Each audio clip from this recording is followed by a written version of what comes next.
In life, we often easily love and take care of others, but forget one important thing: love and care for ourselves. Love yourself is not just an act, it's a state of mind, a way of life. When you love yourself, you're creating a solid foundation for every relationship and success in life. Come with me to explore how to love yourself completely, from accepting every aspect of who you are to appreciating and nurturing yourself every day. How much self-love do you have? Because you won't be friends with those kinds of individuals if you know the importance of loving yourself. It seems like most folks are running around empty out here. They lack a sense of identity, lack of self-love. It has nothing to do with materialistic things, fame, wealth, or anything else that your pessimistic mind might lead you to believe has anything to do with self-love. It also has nothing to do with appearances, vehicles, or any other superficial things that you might think would make you love yourself even more. It all comes down to recognizing your worth. You have to say, it's not necessary for me to be around these people in these kinds of settings and situations before I can finally see the value in myself.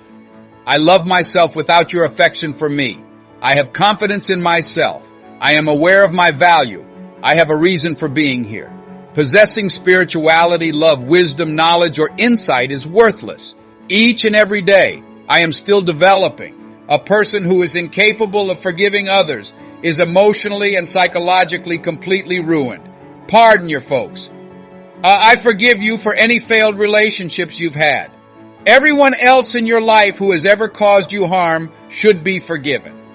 Pardon yourself. Give up on the idea that the past could have been any different in order to be forgiven. I believe that embracing what has happened to you entails forgiveness, and I know this to be true for many of you as well. It's acknowledging that it happened to you, not that it was acceptable for it to occur. It is acknowledging that it has taken place. What should I do about it now? To forgive is to give up on the dream, not clinging to the hope that something could have turned out differently than it did. Letting go of the dream that things were any different in the past. And when I realized that, I believe it advanced me to a new level of personal growth because I don't harbor resentment toward people or things, and you shouldn't either. It involves letting go so that you are not imprisoned or held captive by the past. See the cycle of life. What is not you, whatever you are going through at the moment, is not permanent. It has materialized. To pass, not to stay. It is merely passing through. Being aware of what's going on presents the largest challenge. This is a portion of the entity we refer to as life. This will also pass. And keeping things in perspective and keeping perspective. To obtain the future you so much want, you must be prepared to let go of the past. To accept the past as it was. To forgive those who deserve it. To forgive yourself. And to realize that everything brought you to this moment. You must possess the guts. Everything now, let it go and start concentrating on my personal growth. You're going to have people do stuff to you, I tell you. You are going to experience things. The most crucial thing is to use your willpower. Then let it go and move in order to develop and move on with your life. It makes no difference what occurs to you. What counts is how you plan to address it. Now, Les, what are you going to do? However, you must be willing to go against the grain if you want to start living a happy, prosperous, and healthy life and start moving toward your own personal greatness. You must be prepared to use your willpower. Therefore, as you're doing a complete overhaul of your life, jot down a description of the kind of person you hope to become. What obstacles do you need to overcome? What aspects of your personality do you know you'll need to work on changing? Because those are your liabilities. What advantages do you have? What qualities do you have in abundance?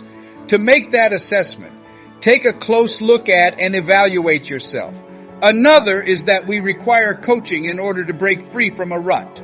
Locate a few dependable critics, people who, love and care about you. Certain things prevent us from moving forward and breaking free from our ruts.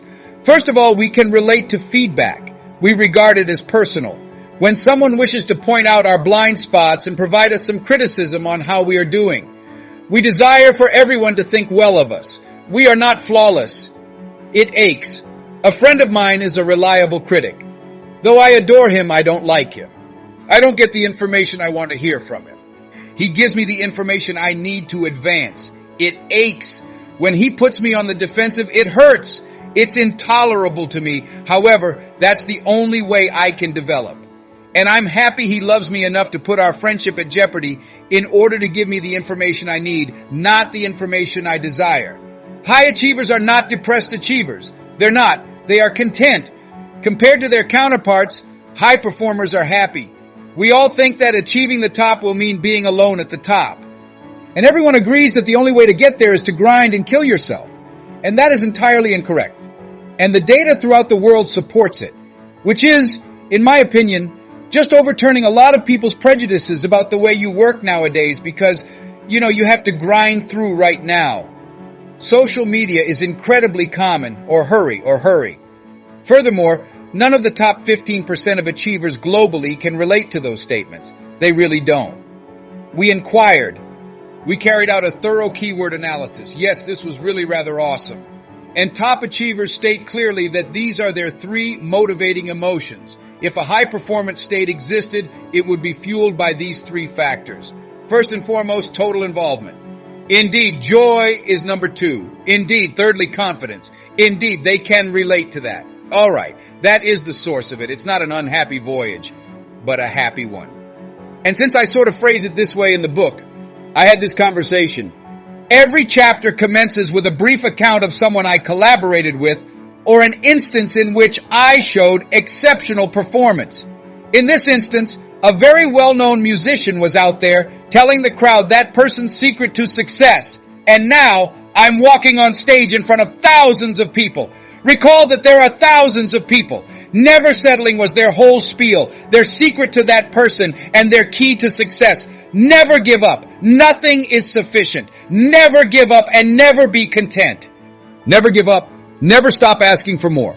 And I'm thinking, well, was my second slide, which will be displayed on Jumbotrons with an 80-point text, satisfied?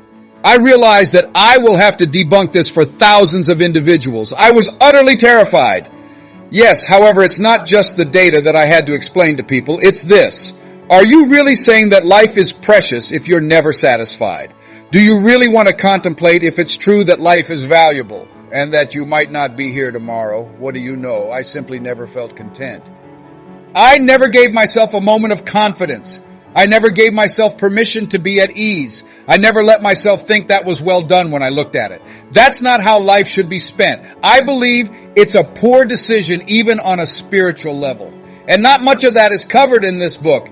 It's more about the medical and cardiac aspects. However, I believe it's crucial for people to understand that your role is to strive for satisfaction. Additionally, you will perform at a higher level if you seek for satisfaction more frequently. Furthermore, you'll constantly be critical of yourself if you never give yourself praise. That's not good enough, you think all the time. What will happen next? Disgruntled individuals burn out and give up more frequently than contented achievers. So enjoy the present moment. Take an active role in your work. Permit gratitude, contentment, and happiness to enter. Of course, you can always improve, but you should do so happily. You're learning if you're making progress with joy. You sense interest and curiosity. There is delight. You'll gain confidence because you'll think, I'll learn from this experience regardless. This may be quite beneficial because, well, social media is currently flooded with references to this, like grind, work, whatever it may be. And I think, well, it's just that popular. And I can understand why that occurs as well as why it's memorable. Simply said, it lacks scientific validity. Give up frightening yourself. How frequently do your own ideas terrify you? You experience complete horror and your thoughts are the only source of it. There is not a single thing being done. Sometimes there's a long-standing family tradition. We occasionally get new stuff. People, when you have a moment, please write down all of your anxieties. Then allow yourself the chance to transform each fear into a positive affirmation. Transform each into a constructive endeavor. And constantly keep in mind that you are in command. You are in command at all times. You see, a single thought doesn't really change anything. Thoughts are similar to water droplets. A drop of water dropped has little significance. However, if you continue to pour, you will eventually form a puddle on the ground, which will eventually turn into a small pond and eventually a lake. Lastly, you can construct an ocean. Furthermore, we have the ability to either float on the ocean of life or sink in a sea of negativity with our own ideas. The thoughts we think collect, and that's up to us. What kind of puddle are you standing in, by the way? Or have you arrived yet? Or are you trying to paddle right now up to this point? If so, what are you doing to yourself? We have the power to alter our experiences if we are prepared to shift the way we think. You can come over here and make a puddle of mindfulness even if you have a large pool of unfavorable ideas. Think positively. You can always make improvements. Therefore, you want to replace those negative beliefs with affirmations of hope. Give them the job to do for you. When we feel undeserving, it's because we feel, for whatever reason, that we need to demonstrate our worthiness before we can be allowed to live our lives as the unique individuals that we are. And that implies that in order to demonstrate our merit for being here, we will do all kinds of amazing things. Generally speaking, some prevalent behaviors include overcommitment, overgiving, overdoing, overexcuse, overcompensation, and staying in challenging, hopeless, painful, or destructive situations for longer than is prudent or beneficial. Value and worth are two completely distinct things. Value is what you expect from the world as a result of who you are. Self-value is the way you view yourself and the outcomes you anticipate. Now, to get to the point, anything you expect from the outside world is bound to cause you harm if you do not regard yourself as deserving within. This is the action that you will take. You're going to pour everything out on this page, basically everything that's on your mind. All worries, all concerns, all worries. To do everything that's on your mind and worrying you in particular, they're simply under far too much strain. And that pressure is frequently merely the result of an unbalanced perspective. Additionally, discipline involves enforcing order, which is vital, particularly for those who are pessimistic and gloomy. A significant portion of your life will be occupied by your work, and the only way to be genuinely fulfilled is to produce work that you are proud of. The majority of them do it to survive. We have to provide for our family. We must endure. Our profession is this. All right, this must be done. I have a lot of work ahead of me when I wake up with tingling in my fingers and feet. I must accomplish that today. I don't take this wonderful feeling for granted. It's quite remarkable. You'll be extremely attached emotionally and find it difficult to weigh all of your options. Many of us are aware that I am able to travel here, but this place is far better because I have to endure this unpleasant voyage. This stuff in between, from 20% to 100%, is not enjoyable. Uncomfortableness is an ally. It is actually quite uncomfortable. And not feeling satisfied or joyful in some life circumstances or emotions. They are tremendously powerful motivators who excel at bringing about change. Everything else comes second. Were the words "stay foolish, stay hungry" used? As they signed off, it was their parting message. Continue to be naive and hungry. And that's what I've always wanted. Yes, it is frightful. I will constantly say this because, let's face it, the corporate world can be quite intimidating. It fluctuates, experiences ups and downs, and is constantly changing. You need to be able to back out of a contract in order to succeed. You must. People will provide you what you desire if you ask for it strongly enough. You know, at Patterns, if you think that bad things always happen to you, you're losing your pessimistic DNA. And you have winning, optimistic DNA if you find it amazing and fantastic. And I think that's accurate. That's where we are at the moment. People have to realize what is within of us because of this. Until we put in a lot of effort, we have no idea. Is it enjoying itself to the fullest? And as we are all aware, there is a range in that enjoyability. Everybody has experienced bad days and moments when everything seemed to be falling into place, such as on an incredibly amazing day. Joy, like produce more of those. Additionally, you don't hear much about the discipline aspect. That is what people do when they are not observed by others. That's when victory comes. Dear friends, loving yourself completely is not a short journey, but a continuous process of awareness, acceptance, and appreciation. As you learn to love yourself, you will find that life becomes easier, relationships deeper, and success becomes closer. Always remember, you deserve love and respect not only from others, but from yourself. Treat yourself the way you treat your best friend. Be patient with your mistakes. Encourage yourself in difficult times. Take care of your body, soul, and mind carefully. Let's start with small actions every day, from taking time for ourselves to rewarding ourselves with good things. Look in the mirror and tell yourself that you are lovely and valuable.